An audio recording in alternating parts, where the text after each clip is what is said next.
Welcome to another episode of Larry Dicko's Evil Movie Reviews. I'm your host, Larry Dicko, and this is my good buddy Fuckface. Yeah. Today's episode, Stupider Ass Ending, also known as Jupiter Ascending by the terrible Wachkowski brothers. The Wachkowski brothers have done it again. And by I mean done it, bombed the fuck out of theaters in record time. 3 triple B's in a row. Fuckface, what's a triple B? Big budget bomb. But unlike their other big budget bombs like Speed Racer and Cloud Atlas, Stupider Ascending isn't even fun to watch. It's worth a couple of chuckles, then it just becomes tedious. Fuckface, tell them what Stupider Ascending is all about. I have no fucking clue what this movie is about. Something about some rich space kids who hate their mom, find a hot Russian maid that bees love, and that is some kind of Disney space princess and her flying lizard men. Jeez, this movie is incomprehensible! But that is just one of the movie's many problems. Let's go through them all, shall we, Fuckface?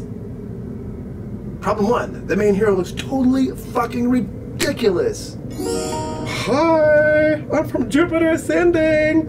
I'll save you, princess. Just wait for me, wait for me. Heroes are supposed to look cool, like Batman, Indiana Jones, RoboCop. But this guy looks like a gay porn sex elf. Oh baby, oh yeah, oh yeah, oh yeah, oh yeah, oh yeah. Making matters worse, he's space rollerblades! Rollerblading never looked cool!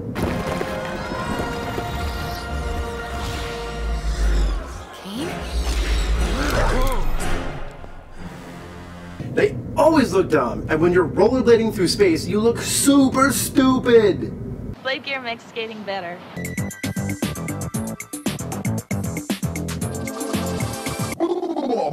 It turns every action scene into a joke, especially because he's actually doing the rollerblading movements. He doesn't just fly around in cool jet boots like Spock in Star Trek V, he actually rollerblades. This is further proof the Wachkowski brothers never got over the 90s.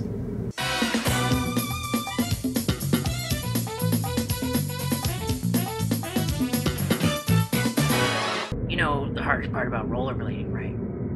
No, what's that? Telling your parents you're gay.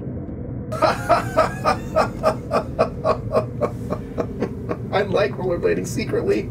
And the other aliens in the movie look ridiculous too. I mean, actually, this guy's pretty cool. Unlike Guardians of the Galaxy, which has a lot of cool-looking aliens, this movie has ridiculous-looking aliens. Their aliens are like something you'd find in a sketchbook of a junior high school stoner kid. Flying lizardmen? Elephant face guy? It's fucking laughable. Yet another problem, the dialogue in the movie don't make no goddamn sense. It's so full of jargon and clunky exposition, it's downright gobbledygook. Let's roleplay a scene from the movie, shall we, Fuckface? Jupiter Ascending. Scene 27, take 4. And action. You are the genetic Flim Jambity Jorble Hanslorgel Flargerbarter. I am? What is a genetic flamjabbity Jordangle bottom? I've never heard of flamjabbity Jordan Dangle bottom. When the Dropidius Slabbity Babbity Fornhongled the Sloopenheimer, there was a great Plubar. Plubar? What is a plubar?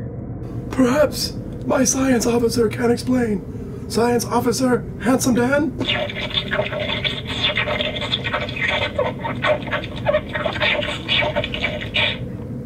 I see.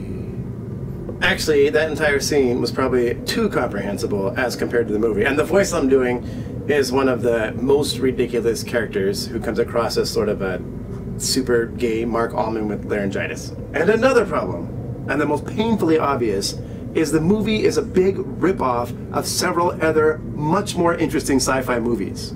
The life-expanding stuff they're fighting over comes from Dune and Soylent Green. The forced wedding scene is copy and pasted from Flash Gordon. And Brazil not only gets ripped off, but ripped off under the guise of an homage. But instead of it being clever or cool, it's just gross and icky. Especially when sad Terry Gilliam shows up! They're clumsily aping Brazil in a misguided attempt to be smart, and sad Terry Gilliam shows up in the very scene of his movie they're ripping off. Very depressing. The whole thing feels like someone went into a used bookstore, found the dumbest looking science fiction book cover, and said, yes, let's make this into a $100 million movie. Not what's inside, we won't read it, we'll just make the movie based on what's on the cover. It plays out like an episode of Farscape gone wrong, or like a rejected Sci-Fi Channel movie pilot. Power Rangers movies have better characters and dialogue. Ultimately, the movie lives in that terrible place where it's not quite bad enough to be good, like Demolition Man or Battlefield Earth or Battle Beyond the Stars, nor is it wacky enough to be good, like Logan's Run or Dune or Flash Gordon. It's just dumb. It's like a bad joke your drunk uncle is telling, and it just keeps getting worse and worse and more tedious and tedious.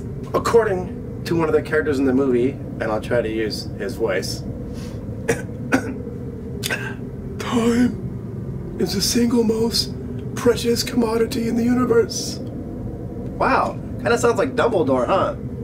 Leave me alone. Yes, time is the single most precious commodity in the universe, and if that is true, then this movie is doubly offensive for wasting hours. That's our show! Next up, the Oscars! And, fuckface, I think you were really good today. Maybe a little robotic. Maybe a little too robotic! Admit it, you're a robot! What? What's he doing? What is this? You are a robot! I'm a very spooky No, you're a robot!